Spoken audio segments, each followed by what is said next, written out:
And when you are more curious, you will deal with bad situation, you will learn the best from the successful people, and you will deal with the feedback that you think sometimes it's hard to take. And with that, you can keep taking action to move forward and improve yourself. When you improve yourself, you are more confident, and when you're more confident, you also learn more and you're more competent, and when you're more competent, you will be more confident. How many of you here who like to make a change? Being curious to be more confident and competent. Hi my friends, hope you are doing great, and thank you for being such curious to check out this video. It is beautiful, isn't it? Because you wonder what I have to say with the topic of confidence, competence and curiosity, and that's where we can be here together, can communicate, share ideas and practice together. So today I would like you to think and take action and practice every single day the habit of being more curious in whatever you do. And when you are more curious, you will deal with bad situation, you will learn the best from the successful people, and you will deal with the feedback that you think sometimes it's hard to take. And with that, you can keep taking action to move forward and improve yourself. When you improve yourself, you are more confident, and when you're more confident, you also learn more and you're more competent, and when you're more competent, you will be more confident. So let's break it down together, the loop of curiosity, confidence and competence. So I will give you 3 scenarios where you can see when you are more curious, you will be more confident and more competent. The first scenario, think about the moment when you want to learn something new. For example, you want to learn mastering public speaking. You want to be confident, persuasive, inspiring in speaking, and you never tried before speaking in front of other people, or maybe you did, but maybe in front of your mom and your dad, not really like officially speech, but more conversational speech. And now you want to give a presentation in front of your college, or you want to give a great speech to inspire your community, and you start learning about it. But then you start feeling a part of you told you that, oh, you are not good enough. And you had this kind of feeling like inspiring to do it. But whenever you start speaking, then you have that kind of little voice tell you that you cannot do it well. And at that moment, anytime you have that kind of feeling of doubt, and feeling of not confident about yourself, I would like you to be curious about that feeling. Ask yourself, why do I feel that way? And allow yourself to answer that question, and allow yourself to acknowledge that feeling and acknowledge the story related to the feeling. You don't need to avoid that. You face the feeling and just actually communicate with the feeling, and let the feeling tell you why it actually comes to you. And when you have that question, why do you feel that way? And now the next question will be, what is the one thing I can do to change my feeling, to change my focus?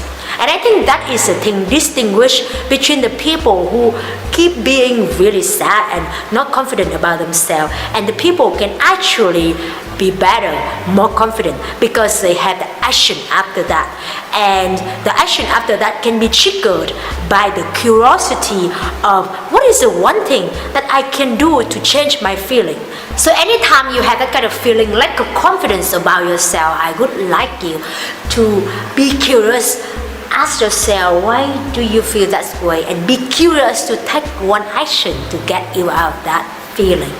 And when you take action, you gain the experience, you be more competent, and more competent, you're more confident, and you go back to be more curious. So that is the first scenario.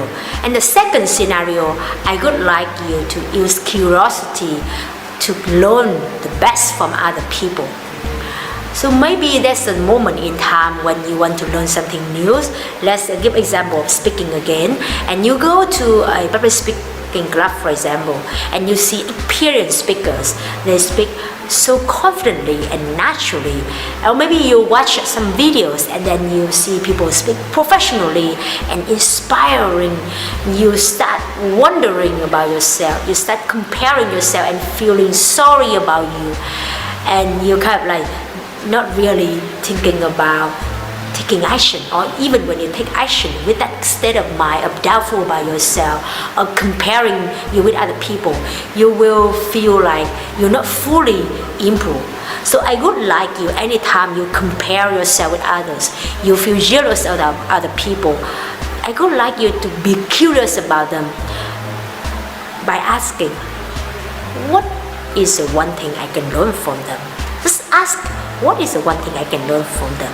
Be curious about that, and even go to ask them to listen to their stories, and you can learn a lot. And it not only when you learn to improve your skills, but in networking, when you meet somebody new, you never met them before, if you are curious, you just, okay, what is the one thing I can learn from that person, and go to ask about their stories and listen to them, genuinely listen to them, being curious about them.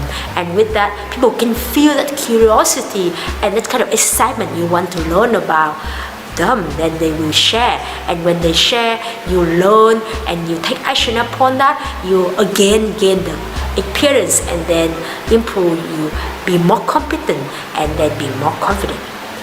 So that is second scenario, always curious to learn from other people. And the third scenario I would like you to use curiosity is when you receive feedback. There will be time when people give you feedback, or maybe people prepare to give you feedback, and you already have that kind of close the door inside you and feeling like scared of getting judgment, of getting criticism, and you're like, oh my God, you take it so personally. Instead of that, I would like you to be open and be curious. Oh, interesting. What would be the one thing I can learn from that feedback? Just curious about it, and you can evaluate later on, but always open and listen and just curious about what people want to say about you, the people who have maybe different point of view than you, so you can see yourself in different angle. So if you're curious about other people's feedback, somehow you're curious to understand more about you from different point of view, and with that you can develop in a bigger way. So once again, my friend, being curious in different situations, when you receive a feedback, when you want to learn the best from other people, when you are in the moment of doubtful by yourself, curious about the feeling, where does it come from, and curious about the action you take to get out that feeling. So once again, thank you for being curious to watch this video and stay until now. And I'm also curious about how many times you want to practice your curiosity today. And with that, I believe you will not stop taking action. You will not stop improving yourself. Be more confident, more competent, and again, more curious. With that, you will be non-stop loving, living, and giving every single moment of life.